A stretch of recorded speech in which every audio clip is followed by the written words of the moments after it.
तो कभी सोचा है कि स्टॉक मार्केट में हर शेयर की अपनी ही एक अलग पर्सनालिटी होती है, अपनी एक कहानी।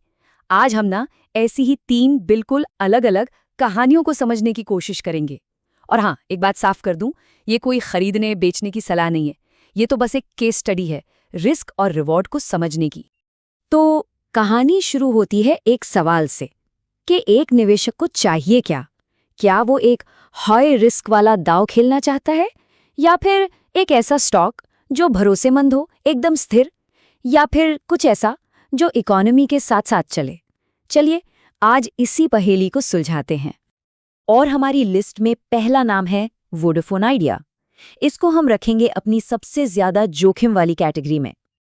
अच्छा, अब अगर सिर्फ चार्ट्स को देखें ना, तो वोडाफोन आइडिया काफी दिलचस्प लगता है। देखिए, मैकटी पॉजिटिव है, मूविंग एवरेज भी सही जगह पर है।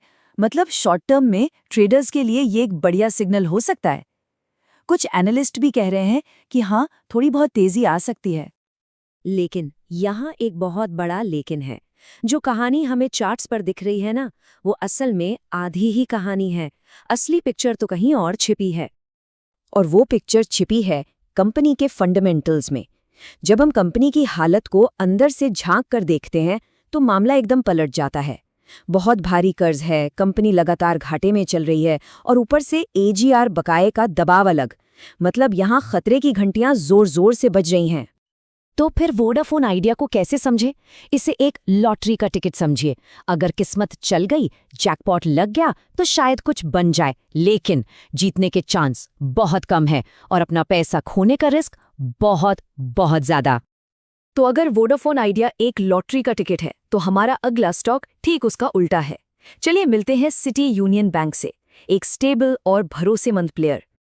सिटी यूनियन बैंक में हमें सबसे पहली चीज दिखती है स्थिरता। इसका वैल्यूएशन मतलब पी रेशियो ठीक ठाक है, कोई बहुत महंगा स्टॉक नहीं है। और इसका जो लॉन्ग टर्म चार्ट है वो भी एक मजबूत ट्रेंड दिखा रहा है। एक तरह से ये लंबी रेस का घोड़ा लग रहा है।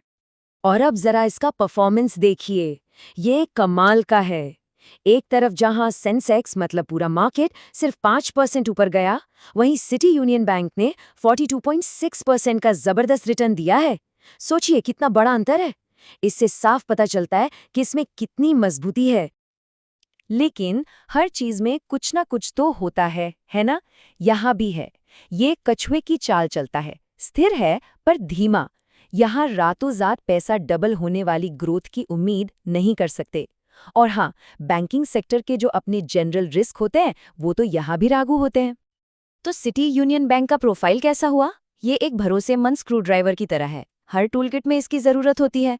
ये अपना काम करता है, भरोसेमंद है, लेकिन इससे कोई धमाका करने की उम्मीद नहीं की जा सकती। चलिए अब चलते हैं अपने तीसरे और आखिरी स्टॉक की तरफ, किर्लोस्कर ऑयल इंजन्स। अब ये इन दोनों के बीच का एक प्लेयर है। इसमें एक अलग ही तरह का रिस्क है, और वो है इकोनॉमिक साइकिल का रिस्क। अगर हम लंबे समय का ट्रैक रिकॉर्ड देखें तो किर्लोस्कर ने लगातार अच्छी ग्रोथ दिखाई है। कंपनी की सेल्स भी बढ़ी हैं और मुनाफा भी। चार्ट्स भी पॉजिटिव ट्रेंड की तरफ ही इशारा कर रहे हैं।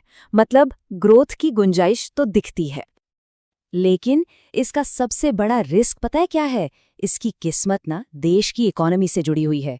जब इकोनॉमी अच्छी चल रही होती है तो ये स्टॉक भी दौड़ता है, लेकिन जैसे ही मंदी आती है इसकी रफ्तार भी धीमी पड़ जाती है। और भी कुछ बातें हैं जो सोचने पर मजबूर करती हैं। कुछ शॉर्ट टर्म इंडिकेटर्स बेचने का सिग्नल दे रहे हैं। फिर डिमांड और रॉ मटेरियल की कीमतों में जो उतार चढ़ाव आता है उसका खतरा तो बना ही रहता है। मतलब ये एक सीधी साधी कहानी नहीं है, थोड़ी कॉम्प्लिकेटेड है। तो किर्लोस्कर ऑयल इंजन्स का प्रोफाइल एक स्पेशल टूल जैसा है। ये तभी काम आता है जब हालात बिल्कुल सही हों। अगर इकोनॉमी का मौसम अच्छा है तो ये कमाल कर सकता है। लेकिन हाँ, एक सेफ स्टॉप के मुकाबले इसमें रिस्क थोड़ा ज्यादा है। तो चलिए अब वक्त आ गया है फाइनल शोडाउन का। इन तीनों अलग अलग प्रोफाइल वाले खिलाड़ियों को एक साथ खड़ा करते हैं और देखते हैं कि कौन किस खेल के लिए बना है। तो इस पूरी चर्चा का निचोड़ क्या है? देखिए, वोडाफोन आइडिया वो तो सीधी सीधी एक लॉटरी की टिकट है। बहुत ज्यादा रिस्क और रिवॉर्ड का कोई भरोसा नहीं। फिर आता है सिटी यूनियन बैंक, एक भरोसेमंद साथी जैसा, स्थिर है लेकिन रफ्तार थोड़ी धीमी है।